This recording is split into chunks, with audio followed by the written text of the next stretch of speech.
Bonjour, je suis Alex Jardin, je suis responsable Empire-Bus pour la France et je vais vous montrer comment on assemble une prise d'un Connect 50 ou d'un DCM Empire-Bus. Donc là, vous pouvez voir ici les différents équipements dont vous aurez besoin.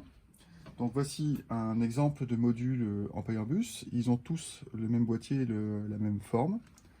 Vous avez ici vous aurez besoin de câbles NMEA 2000, vous aurez besoin de T NMEA 2000, vous aurez besoin des fameuses prises Empire Bus qui sont des prises Molex 150 XL et elles existent en deux versions. Une version pour des câbles 14-16 AWG, traduit, c'est plutôt optimisé pour du 2,5 mm². Et puis, vous avez aussi ces mêmes prises qui existent en connexion 18-22, qui correspond plutôt à une optimisation pour des câbles de 1,5 mm². Voici l'outil qui vous permettra de monter les câbles, qui permettra de sertir les pins sur les câbles. Et un outil extrêmement important aussi ici, non, pas comme ça, recule. Un outil extrêmement important qui est le MX150L. Cet outil vous permettra de démonter les prises et surtout en aucun cas utiliser autre chose que cet outil-là pour essayer de démonter les prises, car c'est quasi impossible. Il faut vraiment avoir cet outil-là pour pouvoir le faire. Donc quand on commande un système, on va commencer tout de suite. Voici un exemple de conducteur. Donc on prend un conducteur, ici c'est un exemple avec un conducteur en 1.5. On le dénude sur 5 mm. Désolé, ici j'ai perdu ma pince professionnelle pour dénuder, donc je vais me débrouiller avec une simple pince classique. On le dénude donc sur 5 mm.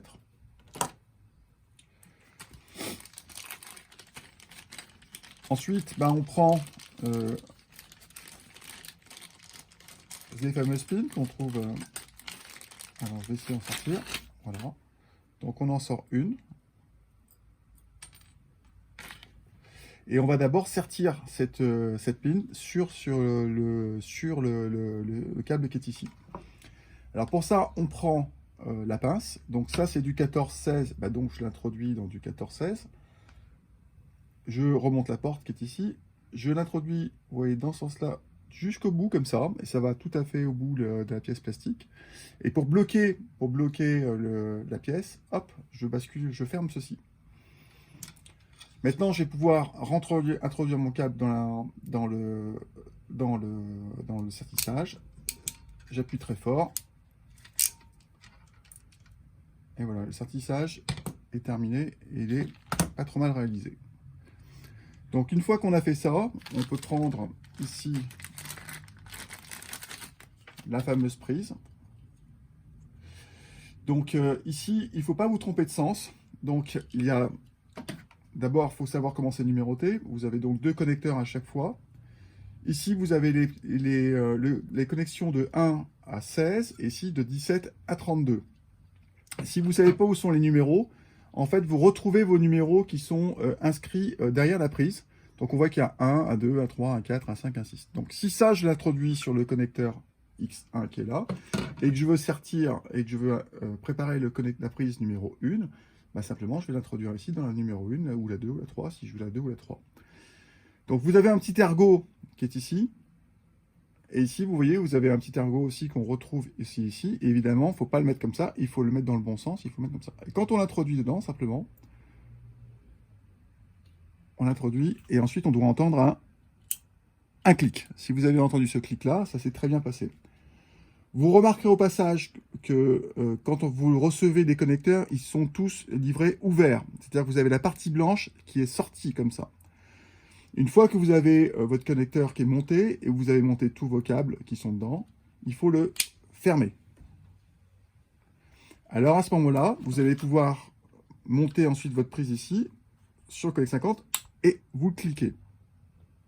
Si vous voulez ressortir ce connecteur-là, vous n'avez pas besoin d'outils de tournevis, n'essayez pas de faire ça, ne faites pas ça, parce que vous allez casser la prise, quoi.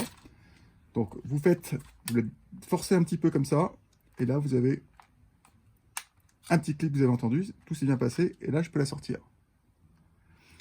Maintenant, si je me suis trompé ici, je voulais la mettre dans le 3 au lieu du 1. Donc, je vais devoir ressortir ici ce fil-là. Vous pouvez tirer dessus, vous n'y arriverez pas. Donc, ce qu'il faut faire, c'est penser à ouvrir d'abord le connecteur qui est ici. Ah.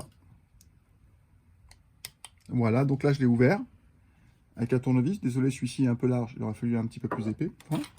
Et là, vous allez avoir besoin de cet outil de démontage. Et cet outil, tout simplement, ce qu'il faut, c'est l'introduire dans le petit trou qui est là. Donc je l'introduis, et à partir du moment où il introduit, ça ressort tout seul.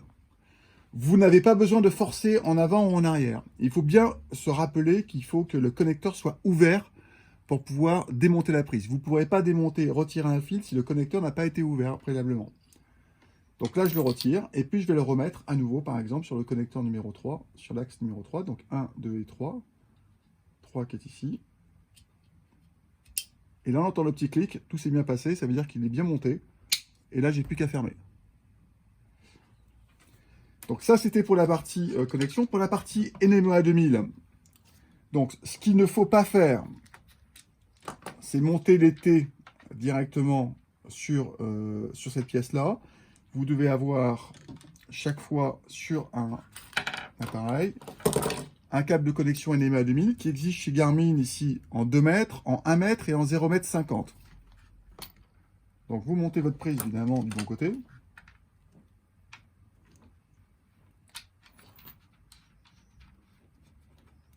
Vous fermez. Et ici, quand vous aurez votre série de connecteurs de T, à ce moment-là, vous pourrez vous mettre sur le bon T bien.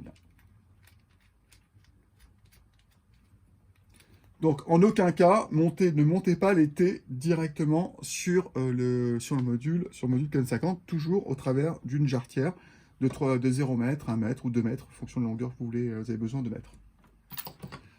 Voilà, c'était terminé pour le petit tuto pour apprendre à monter une prise Ampere Bus sur un module DCM ou Connect 50. À bientôt, au revoir.